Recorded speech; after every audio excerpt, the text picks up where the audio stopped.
Gokil, Anies mengkhawatirkan nasib tukang survei. Anies dan juga Gus Imin soal elektabilitas. Karena apapun perubahan yang Mas Anies dan Gus Imin ingin lakukan akan sulit tercapai kalau tidak menang. Sementara potret untuk bisa melihat potensi pasangan Amin ini menang atau tidak selama ini ada di survei-survei. Mari kita lihat survei terbaru dari ada Poltreking dan juga LSI Denny JA yang mempotret sampai saat ini elektabilitas Mas Anies itu masih tertinggal dibandingkan dua baca pres yang lainnya, padahal sudah duluan mendeklarasikan bacawa pres. Nah, apakah angka-angka ini tidak mengkhawatirkan Mas Anies? Masih terpana sepertinya melihat angka-angkanya, Bang Andi. Kenapa Mas Anies? Saya mengkhawatirkan masa depan dari peneliti-peneliti ini sebetulnya. Ya, tapi nggak apa-apa. Itu kan mereka semua melakukan survei, pasti ada metodenya, pasti mereka bisa bertanggungjawabkannya.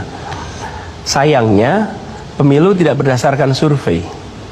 Pemilu itu nanti sensus pada saat 14 Februari 2024. Pada saat itulah kita akan melihat pandangan masyarakat yang sesungguhnya. Dan pengalaman kami di Jakarta itu belum pernah ada survei yang menempatkan kami nomor 2, apalagi nomor 1. Bahkan seminggu sebelum Pilkada Jakarta, kami ini masih tetap nomor 3 dengan selisih yang amat jauh. Lalu ketika terjadi Pilkada, suasananya berubah sekali, angkanya lain sekali, dan kita tahu yang menang yang mana. Jadi yang saya ingin sampaikan kepada semua, baik pada relawan, angka yang muncul di survei ini jadikan ini sebagai pemicu bagi kita untuk kerja lebih keras, untuk menjangkau lebih banyak.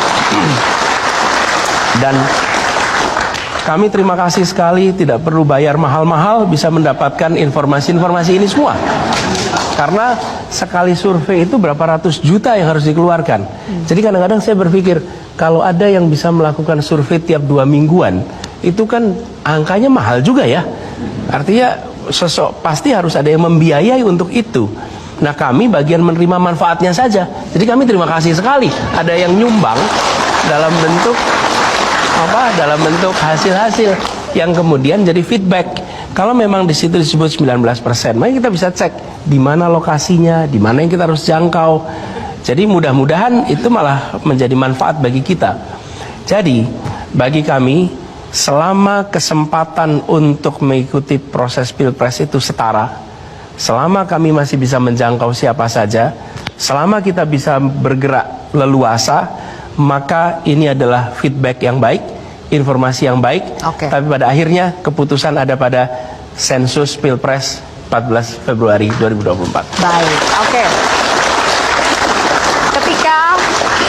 Ketika Mas Anies ini memilih Gus Imin, orang-orang berpendapat bahwa Gus Imin ini dipilih karena bisa mengambil suara di Jawa Timur, bisa mengambil suara di kalangan kaum Nahdien.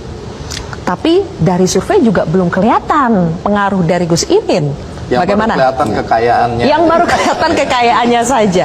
Jadi apa jawaban Gus Imin soal itu? Kita akan jeda lagi, Bang Andi, temukan jawabannya sesaat lagi, tetap di Kick Kontroversi.